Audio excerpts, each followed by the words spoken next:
প্রশ্নটি রেখেছিল, তার উত্তর হচ্ছে মোবাইল আবিষ্কারের আগে যারা পড়াশোনা করেছে তারা কি শিক্ষিত হয় নাই? তারা কি ডাক্তার, ইঞ্জিনিয়ার আরো বিভিন্ন পেশায় নিয়োজিত ছিল না? নাকি তাদের পড়াশোনা বন্ধ ছিল? বিজ্ঞ বিশারদ মণ্ডলী লক্ষ্য করুন, বর্তমানে তরুণ তরুণীদের যে অবস্থা দেখা যাচ্ছে, তারা বিভিন্ন ধরনের গেমে আসক্ত রয়েছে। আজকে আমার বক্তব্যের বিষয় হচ্ছে মোবাইল ফোনের অপকারিতা, অপকারের বিষয়টি। মাননীয় মডারেটর, আমার প্রতিপক্ষ দলের প্রথম বক্তা বারে বারে বলে গেছেন যে সে যুক্তি দিয়ে একটি কথা বলে গেছেন যে মোবাইল ফোন নাকি সকল জ্ঞানের ভান্ডার, যেখানে মোবাইল ফোনের কারণে আমার দেশের ছাত্রছাত্রীরা উচ্চশিক্ষায় শিক্ষিত হতে পারছে না, সেখানে বিজ্ঞ দল বিপক্ষ দলের বন্ধুরা কিভাবে বলছে মোবাইল ফোনের জ্ঞান ভান্ডার? মোবাইলের নেশাতে বড় হচ্ছে জাতি, জানি না কি হবে এবার ভবিষ্যতে। মোবাইল ফোন হলো প্রত্যেকের জীবনের ধ্বংসের মূল। মোবাইল ফোন অতিরিক্ত ব্যবহারের ফলে মানুষের মূল্যবান সময় বের হচ্ছে। মানুষ মোবাইল ফোন ব্যবহারের ফলে যুবসমাজ ধ্বংস হয়ে যাচ্ছে। মোবাইল ফোন অতিরিক্ত ব্যবহারের ফলে শিশুদের চোখের দৃষ্টি নষ্ট হয়ে যাচ্ছে, শ্রবণ শক্তি নষ্ট হয়ে যাচ্ছে, মস্তিষ্কের টিউমার ও চোখের দৃষ্টি নষ্ট হয়ে যাচ্ছে। আজকে একটি বাচ্চা যখন ক্লাস কাটছে না, তাকে মোবাইল দিয়ে বাদ খাওয়াতে হচ্ছে, যাতে করে দেখা যাচ্ছে কিছুদিন পর বা কিছু বছর বাদ তার চোখ নষ্ট হয়েছে, তাকে ডাক্তারের কাছে নিয়ে যাওয়া হচ্ছে। মাননীয় মডারেটর, 2013 সালে বাংলাদেশে একটি মোবাইলের মাধ্যমে গুজব প্রচলিত ভিটামিন এ ক্যাপসুল খাওয়ার পর নাকি শিশুদের মৃত্যু হচ্ছে। আবার আমাদের সমাজে প্রচলিত একটি তথ্য প্লাস্টিকের চাউল এবং নকল ডিমের যে তথ্য, সেটির উদ্ভাবক কিন্তু মোবাইল ফোনের মাধ্যমে। মাননীয় মডারেটর, ভারতের একটি সামাজিক যোগাযোগ মাধ্যম হলো ওয়েবসাইট। এই ওয়েবসাইট একটি ভিডিওকে কেন্দ্র করে যে ভারতের ঝাড়খণ্ডের রাজ্যে একটি ভুয়া ভিডিও বানিয়েছিল, যেখানে শিশু অপহরণকারীদের নামে মিথ্যা তথ্য দিয়েছিল। অসহায় গ্রামবাসীরা এই ভিডিওটি দেখে সত্য মনে করে নিরপরাধ 7 জন মানুষকে হত্যা করেছিল।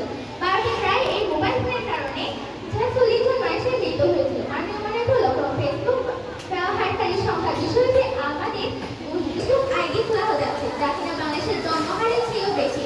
মাননীয় মডারেটর, লক্ষ্য করুন, আজ আমরা মোবাইলের নেশায় পড়ে প্রতি আমাদের বাস্তব জগৎ প্রতি বানিয়ে খুব ইচ্ছা মতো পাশে লিখে ভিউ সহ লাইক হবে, কমেন্ট হবে, শেয়ার হবে, অবরোধ।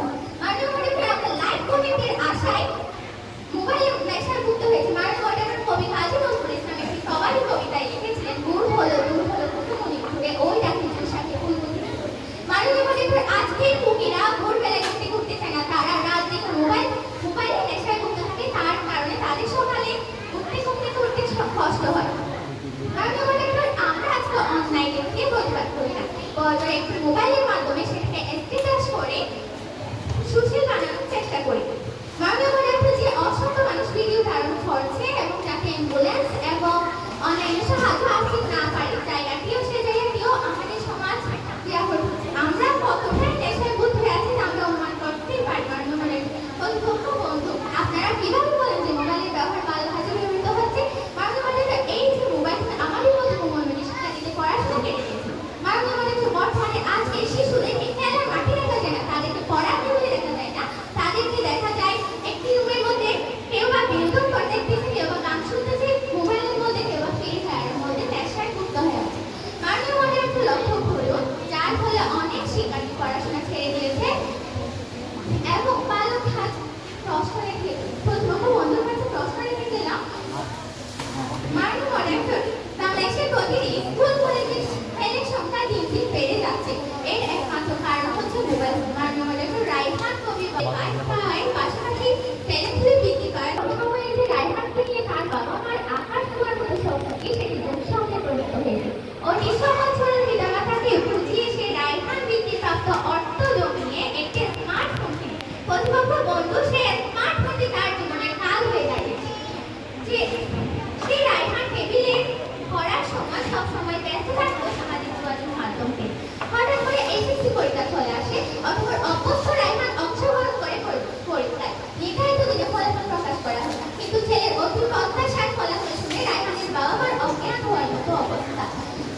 শুধু রায়হানি নয় বরং